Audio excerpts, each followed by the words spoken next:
வணக்கம். இன்றைய மாவட்ட செய்திகள்.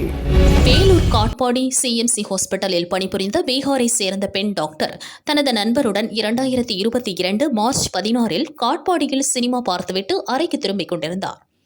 வழியில் 5 பேர் கொண்ட கும்பல் ஆட்டோவில் வேலூர் பாலாறு பகுதிக்கு கடத்தி 40,000 ரூபாய், 2 சவரன் மற்றும் செல்போனை பறித்தனர். பின்னர் பெண் டாக்டரை 5 கும்பல் கூட்டு பலாத்காரம் செய்து தப்பினர். பாதிக்கப்பட்ட டாக்டர் வேலூர் எஸ்பி ஆபீஸில் புகார் அளித்தார். இவ்வழக்கில் ஆட்டோ டிரைவர் பார்த்திபன், கூலி தொழிலாளி மணிகண்டன், பரத், சந்தோஷ் மற்றும் 17 வயது சிறுவன் என 5 பேரை போலீசார் கைது செய்தனர். இவ்வழக்கு வேலூர் மகளிர் கோர்ட்டில் நடந்தது. விசாரணை நடத்திய நீதிபதி மகேஸ்வரி 4 குற்றவாளிகளுக்கும் தலா 20 ஆண்டுகள் சிறை மற்றும் தலா 25,000 ரூபாய் அபராதம் விதித்து தீர்ப்பளித்தார். மற்றொரு குற்றவாளியான சிறுவனுக்கு 20 ஆண்டுகள் சிறை தண்டனை விதித்து உத்தரவிட்டார்.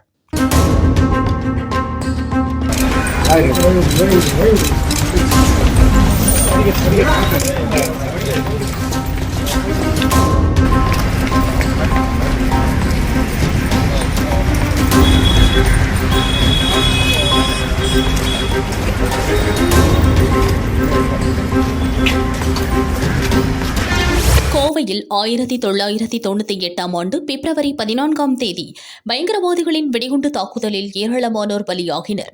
அவர்களின் ஆத்மா சாந்தியடைய வேண்டி உத்தரப்பிரதேச மாநிலம் காசி கங்கை படித்துறையில் விஸ்வ இந்து பரிஷத் மற்றும் பஜ்ரங் தள் சார்பில் தீதி கொடுக்கப்பட்டது. அறம் நம்மை காக்கும் என்ற வாசகத்துடன் பயங்கரவாதத்தை மறக்க மாட்டோம், மன்னிக்க மாட்டோம் என சேவகர்கள் முழக்கமிட்டனர். இந்த துயர நிகழ்வில் உயிரிழந்த அனைத்து தேச பக்தர்களுக்கும் வீரவணக்கம் செலுத்தப்பட்டது. இந்நிகழ்ச்சியில் விஸ்வ இந்து பரிஷத் தர்ம யாத்ரா தென் தமிழக பொறுப்பாளர் சிவலிங்கம், மேட்டுப்பாளையம் ஜில்லா செயலாளர் விஜயகுமார், துணைத் தலைவர் குணசேகரன், பஜ்ரங் தள் அமைப்பாளர் மணி, தேவராஜ் ஆகியோர் பங்கேற்றனர். தஞ்சை மாவட்டம் திருவையாத்துக்குடி ஊராட்சியில் 9 திருநங்கைகளுக்கு பட்டா வழங்கப்பட்டது. தொடர்ந்து பாபநாசம் வருவாய் மற்றும் சர்வே துறையினர் நிலத்தை அளந்து கொடுக்க வந்தனர். கிராம மக்கள் எங்கள் ஊராட்சியில் உள்ள மக்களுக்கு பட்டா வழங்கிய பின் மீதமிருந்தால் வெளியூர் ஆட்களுக்கு வழங்குவதில் எந்தவித பிரச்சனையும் இல்லை என கூறி அதிகாரிகளை தடுத்தனர். போலீஸ் பாதுகாப்புடன் சர்வே பணி தொடர்ந்து நடைபெற்றது.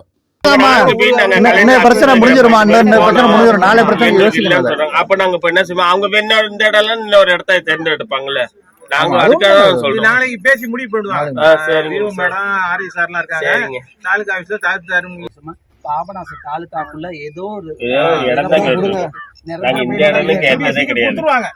அவங்கதான் கலெக்டர் தான் உங்களுக்கு ஆர்டர் கொடுக்க சொல்லிருக்காங்க. ஒரு 1000 ரூபாய் காசு விட எங்களுக்கு முகவரி இல்லாம, ஒரு இபி கார்டு இல்லாம தான் போராடிட்டு இருக்கிறோம். நாங்க இந்த இடம் மென்ஷன் பண்ணி நாங்க என்னைக்கு நாங்க போராடல, எங்க வேணாலும் கொடுக்கணும் தான் சொல்றோம். சரிங்க, நாங்க நாளைக்கு கலெக்டர் ஆபீஸ் சரிங்க மேடம். நாங்க திருப்பூர் மாவட்டம் பல்லடத்தில் தமிழக விவசாயிகள் பாதுகாப்பு சங்கத்தின் நிறுவனர் ஈசன் முருகசாமி செய்தியாளர்களை சந்தித்தார்.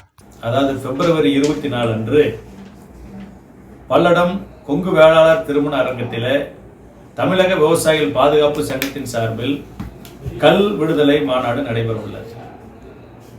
இந்த கல் விடுதலை மாநாட்டின் நோக்கம் என்னவென்றால், பனை தென்னை இருக்கக்கூடிய 108 நாடுகளில் கல்லுக்கோ இல்ல கல் சார்ந்த மதுபானங்களுக்கோ தடையே கிடையாது.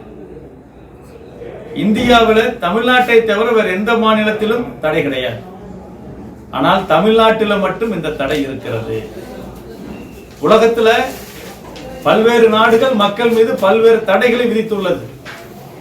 ஆனால் இந்த கல்லின் மீது விதிக்கப்பட்ட தடைதான் உலகத்திலேயே மிக மிக கொடிய தடை என்பதுதான் தமிழக. ஆக இந்த கொடிய தடையை நீக்க கோரி தொடர்ச்சியாக நீண்ட ஒரு பயணத்தை 38 ஆண்டுகளாக தமிழ்நாட்டு விவசாயிகள் போராடி வருகிறார்கள். 8000 பேருக்கு வேலை வாய்ப்பு கொடுத்திருக்கிறார்கள். கேரளாவில் இருக்கக்கூடிய தென்னை பனை விவசாயியுடைய வாழ்வாதாரம் உயர்ந்திருக்கிறது, வருமானம் உயர்ந்திருக்கிறது. ஆனால் தமிழ்நாட்டின் அரசு மரம் பனை மரம். தென்னிந்தியாவிலேயே அதிகமாக தென்னை மரம் உள்ளது தமிழ்நாட்டில். ஆனால் விவசாயியுடைய வருமானம் மிக மிக மிக மிக குறைந்திருக்கிறது. தமிழ்நாட்டில் இருக்கக்கூடிய மரம் ஏறும் தொழிலாளர்கள் கர்நாடகாவிற்கும் கேரளாவுக்கும் சென்று பணிபுரிந்து வருகிறார்கள். ஆக தமிழர்கள் வேறு இடங்களுக்கு தொழிலை தேடி இடம்பெயர வேண்டிய அவச்சூழல் ஏற்பட்டிருக்கிறது. தமிழ்நாட்டில் பாத்தீங்கன்னா கல்லு அப்படிங்கிறது என்பது அது ஒரு மதுபானமே அல்ல, அது ஒரு உணவுப் பொருள். கல்ல பாத்தீங்கன்னா விட்டமின் B1, B2, B6 இருக்கு, புரோட்டீன் இருக்குது, புரோபயாட்டிக் இருக்குது, கனிமங்கள் இருக்குது, தனிமங்கள் இருக்கு. ஆமே மனிதனுடைய உடலுக்கு அன்றாட ஆரோக்கியத்துக்கு தேவையானது. இரண்டாவது பாத்தீங்கன்னா இன்னைக்கு மலட்டுத்தன்மை ஆண்களிடையே பெண்களிடையே மிக மிக அதிகமாக இருக்கிறது.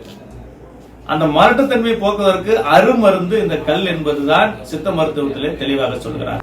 மருந்தாக ஊட்டச்சத்து பானமாக பயன்படக்கூடியதை மதுவிலக்கு சட்டத்தில் வைத்தது தவறு.